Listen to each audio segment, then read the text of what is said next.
આખું અઠવાડિયું આપણે અલગ અલગ આપત્તિઓ અને એનાથી કઈ રીતે બચવું એની આપણે વાત કરવાની છે. પ્રાર્થના સંમેલનમાં આવ્યો હોય અને આપણે પ્રાર્થના નથી બેઠા, આપણે રૂમમાં બેઠા છીએ, આપણા પોતપોતાના વર્ગમાં. તો શું કરવું જોઈએ આપણે? જેને ખબર હોય આખું તો કરે, એક બોલવે સલામતી સપ્તાહ. અને આખું સપ્તાહ એટલે આખું અઠવાડિયું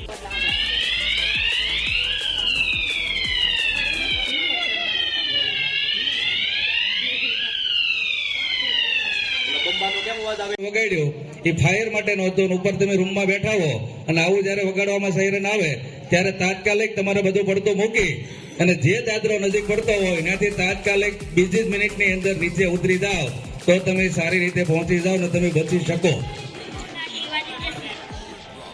મારું નામ વાળા શિવાજી ભારતસિંહ છે. હું ધોરણ 4 માં અભ્યાસ કરું છું.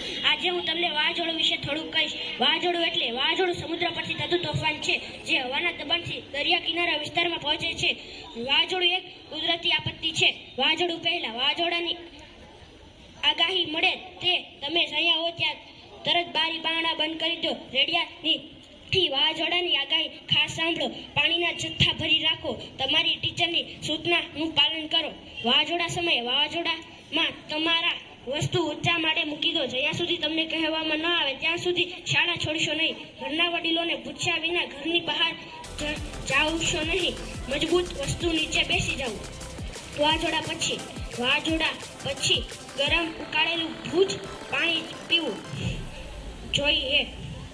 જોઈને સમજીને બધી જ જગ્યાએ એ પગ મૂકવો. તમારી વાહન ફસાઈ જાય તો તરત 6 વગેરે જણની હાકડ બનાવીને બહાર નીકળવું. કોઈ બીજાની પણ મદદ કરવી. વાવાઝોડું એટલે શું તે કહીશ. વાવાઝોડું એ એક કુદરતી આપત્તિ છે. વાવાઝોડું એ દરિયામાં આવતું તોફાન છે. વાતાવરણમાં હવાના દબાણમાં સર્જાતી અસમતુલન પરિસ્થિતિ પ્રચંડ વાતાવરણીય તોફાનો ઉદ્ભવે છે. તે વાવાઝોડું કે ચક્રવાત એવા નામે ઓળખાય છે. આ તોફાન વાતાવરણીય પવનો જે વિસ્તારમાં ત્રાટકે છે ત્યાં ભારે તારાજીનું અને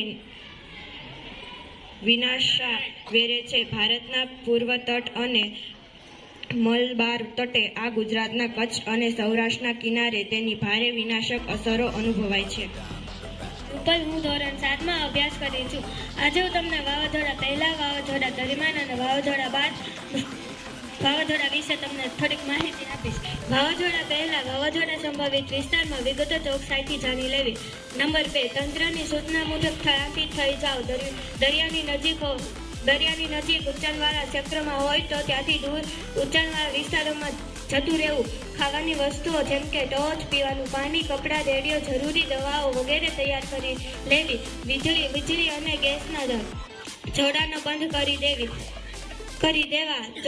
ચોકસાઈથી જાણકારી રેડિયોની સાંભળવી. પહેલા પાણીને રોકી રાખવા માટે રેતી છેરીનો તૈયાર રાખવી. જરૂરી સાધન સામગ્રી જેવી કે ચીજો, પીવાનું પાણી, દવા, પ્રાથમિક સારવારની પેટી વગેરે તૈયાર રાખવા.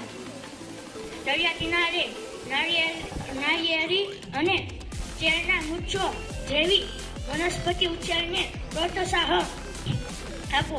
સુનામી પછી પાણીના સંપર્કમાં આવ્યા હોય તો કેવો થોડા થાવ નહીં તથા ઉતારેલું પાણી જ પીવું.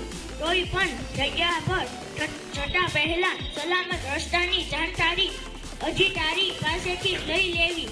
સુનામી દરમિયાન પાણી ભરાઈ ગયા હોય તેવા વિસ્તારોમાં વીજળીના સાધનોના ઉપયોગ કરતી વખતે સાવચેતી રાખવી.